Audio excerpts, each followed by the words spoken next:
Before you were accepted in the Mickey Mouse Club, because you were too young Right. to add into the... What did you do in between? You went to New York. Did you leave your parents over here and just went there? No, actually, I tried out for the Mickey Mouse Club when I was really young. I was like 8 years old.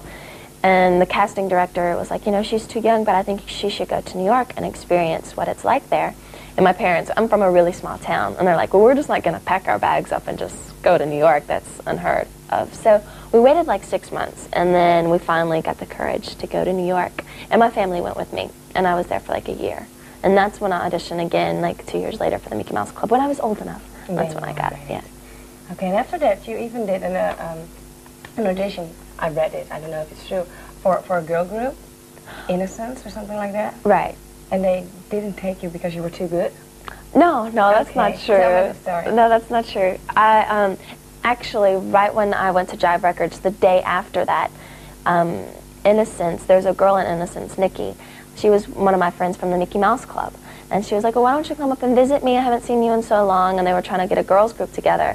But I wasn't really for sure if I was going to do the group because I knew that I was probably going to get signed to Jive. So I went up there and I met them. And then the day after that, I was like, look, I can't be in the group because I just got signed to Jive and I want to go this way instead of being in the group. So it wasn't even like I was with the group for a while. So. Do you know what happened with that group or not? No, I'm not really sure. Actually, I was in Florida a while back and they were there.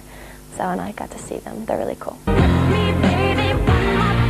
Let's talk about the album, Baby One More Time. It's your debut. You even write some songs on it or helped writing them.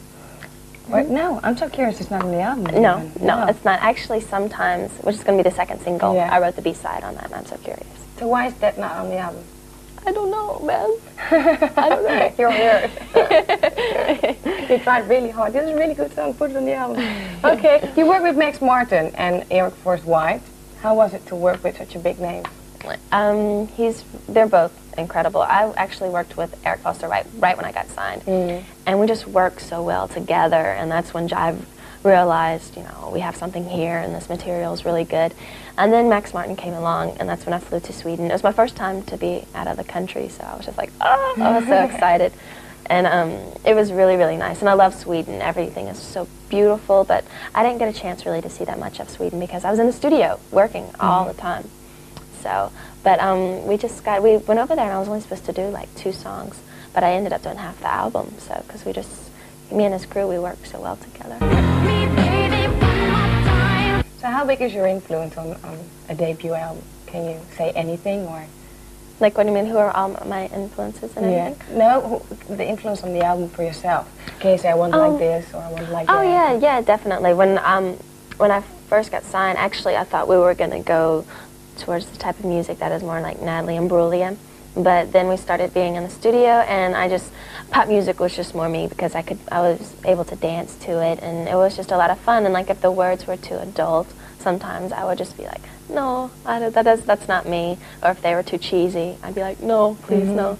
So and they listen to you. Yeah, totally. So it's not that they create an image like Britney Spears and you have to follow them. And that's great. Yeah. Because you hear it all the time. It's such a shame because you're very young and you have to experience it yourself. So how does it feel to have written history already? Well, when they told me about the album going to #1 in the U.S., I was so overwhelmed. They called me, and I was like, called my mother, my grandmother. I was just like, oh, I was so excited. Because it's like my dream come true. This is all I've ever wanted. And for that to actually happen, I'm just like, oh, it's great.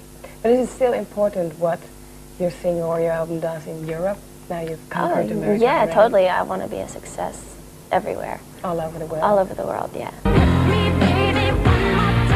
Do you have a favorite single on this album? Favorite number? Well, I like Shanti.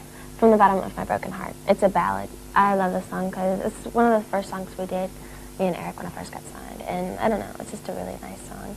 And I like Born to Make You Happy. And of course, Baby One More Time. There are a lot of love songs on it. Why? I don't know. I guess that's just something that kids my age we can totally relate to, and stuff that we dream about. The album's basically about love and life and partying.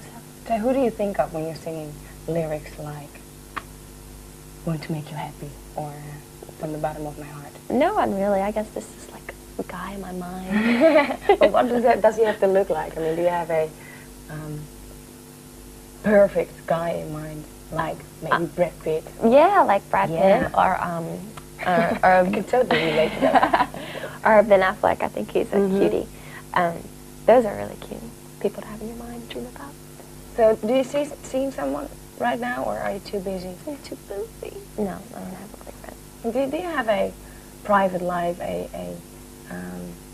Well, you're still a child. We all child till 20, I believe. So, do you still have a normal life? Yeah, Can you still yeah. do nice things? Completely. Like this weekend, I'll go out with my friends and we'll go to the show and we'll like go shopping, and it's completely normal still. Yeah, sometimes just when I go in the mall, sometimes I just need to wear a hat or something so kids won't be like, so.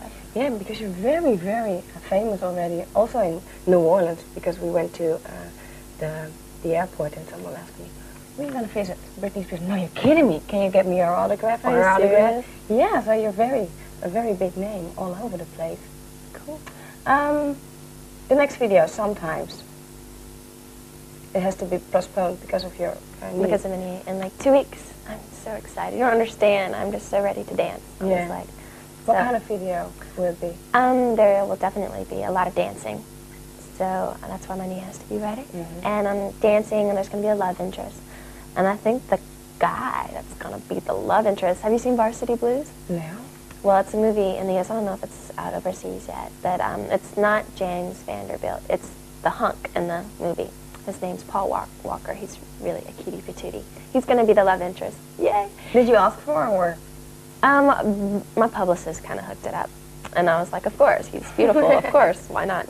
So he's going to be in it, and hopefully, it's not definite yet.